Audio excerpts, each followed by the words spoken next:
name is Isabella Hollewand, and I'm an intern at the Australian Institute of International Affairs, Queensland. Today, I'm being joined by Erika Yague to discuss the implementation of the Youth, Peace and Security Agenda in Southeast Asia. YPS was adopted by the United Nations Security Council in 2015. It compels member states to create mechanisms to incorporate youth perspectives in the conflict resolution and peace-building process. Erika Yague has extensive experience in youth advocacy and conflict resolution. She began her career working in natural disaster recovery and conflict response in the Philippines at a local level, and has since then worked for various branches of the United Nations, including as a UN ASEAN Partnership Officer focusing on the advancement of YPS. She currently works with UNICEF on initiatives designed to promote and support the perspectives of young people in development and peace-building settings, and she is working on a PhD on incorporating the Youth, Peace and Security Agenda in Southeast Asia at Griffith University. So thank you so much for joining me today. Thank you for having me. So for my first question, I just wanted to start by asking how you became interested in this area of incorporating youth perspectives into conflict resolution. I think I really started in terms of working in the field of development, humanitarian practice, and conflict resolution is through my youth volunteer days. So as early as 6 or in the grade school and elementary school, since I went to Catholic school, we've done a lot of outreach programs where we lived with communities, we supported community development, and that kind of opened my eyes to a lot of volunteer work until I've grown up kind of being in that kind of space and thought that at a young age we shouldn't just be like young people shouldn't just be at the sidelines, but we are proactive members of community that we could contribute. So that's basically how I got into a lot of the development, humanitarian, and peace building work. Yeah, amazing. So you began your studies by earning a Bachelor of Science in Community Development at the University of the Philippines, and you've done a lot of work in natural disaster recovery in the early part of your career. Did you find that this sort of set you up for your later work in the United Nations in incorporating youth perspectives in humanitarianism, or how did it sort of get from A to B? Yeah, so I started actually with the bigger impact as part of the local government in my community. So I was an elected official back then where I was the youth representative in the local council. And through that mechanism, there really is a lot of impact where young people's voices are not often heard within these spaces of disaster risk management, especially in the Philippines where we have almost typhoons every month, and the context is very vulnerable when it comes, and there's also high risk because of flooding, earthquakes, and a lot of other natural disasters. And during those times, young people's voices were often in the margins. However, they were always being called as the first volunteers to be the one helping, let's say, repack the goods that needed to be distributed in the community. So through the capacity of having a youth representative in council, it was really effective for a lot of young people to say that we're not only warm bodies that you can call into, but we also have other suggestions to make it more efficient, let's say in humanitarian action. But then aside from the disasters that's happening because of natural causes, there's also the aspect of peace building within communities within the natural disaster settings. For instance, when there is the lack of aid because of the lack of resources, there are conflicts that arise in communities where a lot of young people are often caught in the middle of it because they're the first ones who hand over the goods. Yeah. So they're the first responders and the first conflict resolution practitioners who kind of diffuses the conflict between the community members. So in that kind of practice, I saw that it's not only disaster relief that's being done, but also peace building and conflict resolution and mitigation within communities. And then that kind of put up a spark in terms of how I view things, that things are interconnected, that you cannot work on a certain issue that's in a silo. So you have to work on disaster resilience together with sustainability of peace, but also looking at the development aspect for them to become resilient. So there is that nexus between humanitarian response, peace building, and development, which kind of like pulled me in towards that kind of work from resilient disaster DRR to humanitarian response and also to conflict resolution, which in the later phase of my career, I volunteered and joined a lot of humanitarian response in conflict settings as well. So yeah, I guess that's the long story of it. Yeah, well, so you were talking just then about how it's important to kind of give young people agency at a decision-making level as well as sort of like as volunteers on the front lines. Yeah. So what opportunities do you perceive in the YPS agenda for sort of institutionalizing that at a government level and at an international level and letting the, young people have that say? Yeah. So the UNSCR, or the United Nations Security Council Resolution 2250 on youth, peace, and security, it's a really long resolution. But in essence, it really gives a framework in terms of how to work with and for young people and ensuring their meaningful engagement in a lot of the peace building work, the sustaining and building peace work within the peace and security architecture, especially in the institutional level. Like the resolution itself brings in the voices of young people at that level, at an institutional level, rather than like just leaving young people in the, let's say, informal discussions, which is also very important. But it kind of elevates young people's, let's say, how would you say, young people's voices into these spaces. And then I guess one thing is, aside from the framework that it holds, that it kind of gives young people a tool to ask for accountability from these different government institutions, from different regional organizations, intergovernmental organizations, and like ask for their space and also take their space in terms of the decision-making that's happening, or in terms of even the implementation of the different programs that focus on peace building. It also does not like separate young people from the discussion of peace and security, as it sees peace and security as a more inclusive and more holistic approach where young people shouldn't be at the sidelines. So that's what the resolution offers. It kind of brings young people in this broader space, especially as the peace and security agenda is now really being broadened with the inclusive peace approach that the international community is also trying to do.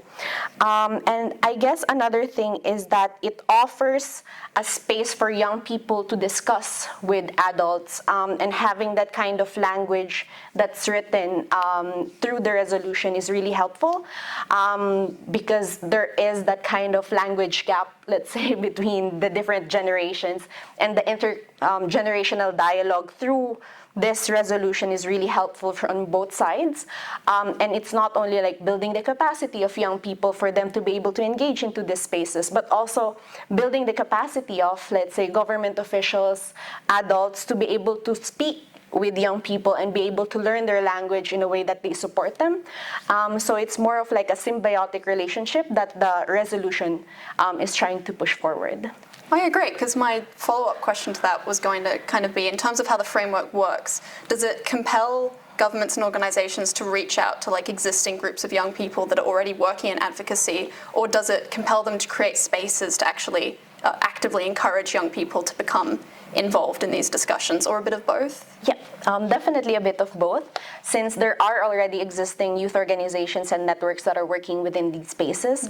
But at the institutional level, there isn't really a systematic way for their engagement. So creating this space for these young people to be in these spaces is needed, and like is slowly being created, as it is like slowly being seen as a priority, especially with the localization of the resolution into different contexts. But also it amplifies young people's voices to have their case into being in those spaces. So yeah, great. And have you noticed any sort of challenges in its implementation? Is there anything that you would like to see going forward? Yeah, so one challenge is that there are because of the sustaining peace agenda, there's different diversities that have different needs, that they have different priorities, and it's often seen as a competing agenda. Having, let's say, the youth peace and security agenda, we have the women peace and security agenda. We have different kinds of agenda that's trying to compete in terms of the spaces within. But the thing is, we shouldn't see it as a competition, but rather it's more complementary to each other. So the women peace and security agenda, youth peace and security agenda, they're actually complementary agendas that trying to push forward for voices that are not often heard within these spaces. So that's mostly like one of the challenges, because a lot of people who do not understand these agenda often see it as, you know, a competing agenda. Yeah. Another challenge that is mostly the lack of knowledge that we have this agenda. I mean, it's fairly new. It was only done in 2015, but there is a slow progression towards it because not a lot of people have been talking about it. So I guess there's still that need for advocacy, especially for officials, in terms of saying that, you know, we have this youth peace and security resolution now, and a lot of people still relate it to is it the CRC or the Convention of the Rights of the Child? But it's a totally different agenda to that. While it's also complementary, it's different. So there's still a lot of advocacy work needed to be done at the global stage, but also within organizations that work on peace and security, especially with young people. They often seen the aspect of protection to be higher than participation, which is often like a bit imbalanced.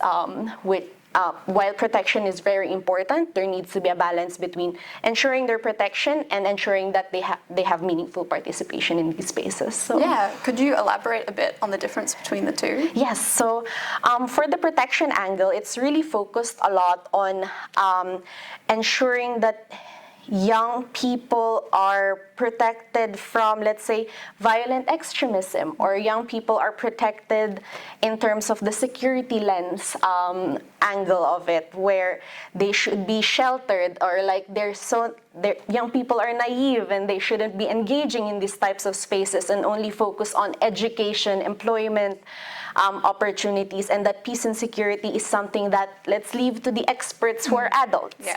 But in a lot of cases, like, young people are already affected by these different issues.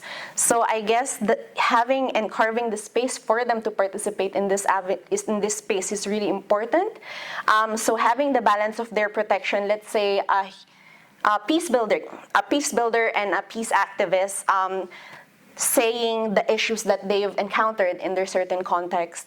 But then once they've started like talking about it, there also needs to be that protection mechanism for it, where they should not be, let's say, put in jail for everything they said that's talking about human rights. So kind of aspect. So yeah, a good balance that young people are able to freely participate in these spaces, but also having that kind of protection for them to be able to feel safe that they're able to speak up and participate in these spaces. So as like contributing to agency, they have to feel safety in the space. Yeah, great. And so we talked a bit about challenges now. So just as an upside, have you noticed progress since the implementation of YPS? Yeah, I mean, I feel like there has been a really strong youth movement in different parts of the world, and that because you have the YPS agenda, a lot of young people that are scattered across the globe are able to find allies who are working within these spaces. And that allyship is really important, especially for organizations that,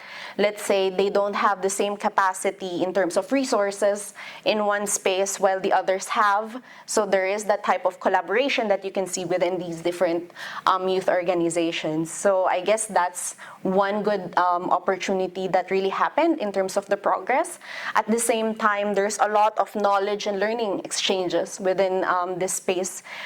So let's say in Southeast Asia, there has been coalitions of different youth organizations and networks that do joint projects together that would really push forward the discussions around the youth peace and security agenda, and especially for areas where you're not you're constricted in terms of the different discussions, let's say on LGBTQI, in terms of human rights, freedom of speech. There is that kind of like support coming from other countries that would enable them to really raise their voices and issues, and ensuring still their protection, since there is that kind of support coming from other countries. Oh yeah, so, great. Yeah, amazing.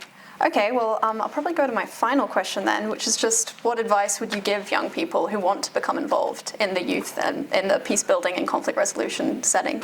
Yeah, I guess it's like volunteer a lot, because there's a lot of areas in which like you could explore in terms of how you could contribute into bigger acts or even local actions when it comes to peace and security, especially that peace means differently into different contexts and even different individuals.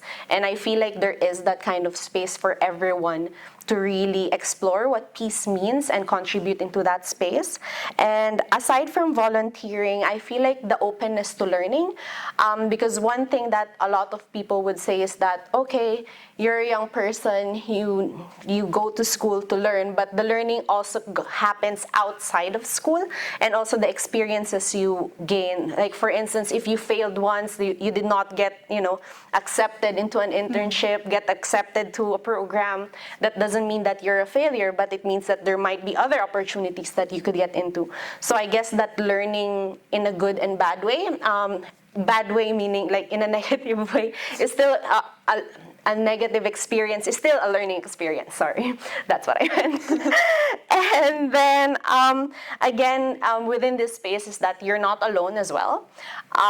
It's important to join different youth movements, youth organizations, and networks. I feel like that's a really good first place to start, and also like just be open to different experiences and opportunities, and be proactive in terms of trying to get them. Like you don't need to be set from, let's say, oh, I want to learn about entrepreneurship, and then you feel like that's not for you.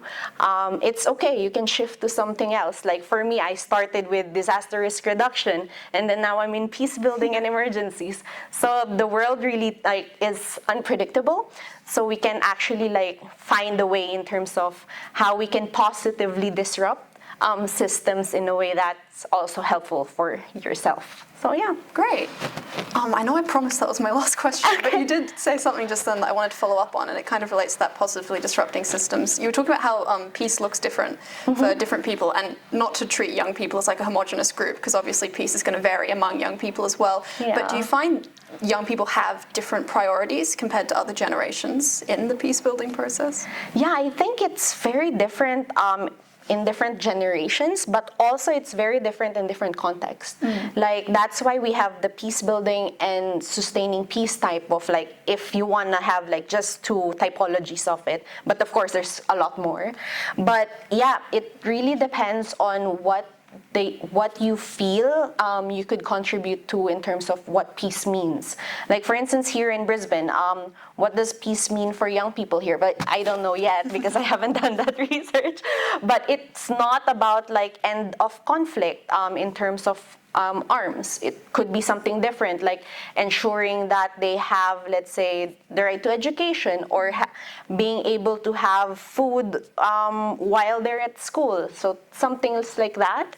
And I feel like the positive disruption within these spaces is because of how you kind of find solutions that are not automatically fitting within the system that's already there. It's seen as a disruption because it's something new. So it's like, I often refer this as something in your app update, which I feel is a bad example with the recent Optus interruption. But if your app updates, it doesn't, it shuts down for a while, but then some good things happen towards it. So it's the same as young people in terms of, and anyone actually, if you positively disrupt something, shut something down, and then have good solutions that would make it better, it's okay. And I feel like people shouldn't be afraid to do those things, even finding things in terms of finding solutions to what peace means for you within the context you're in. So, yeah, I hope that answers the question. I feel like I rambled a lot. Well, thank you so much for talking to me today. It's been really fascinating. It's definitely given me a lot to reflect on. And yeah, just thank you so much for coming in. Thank you so much for having me.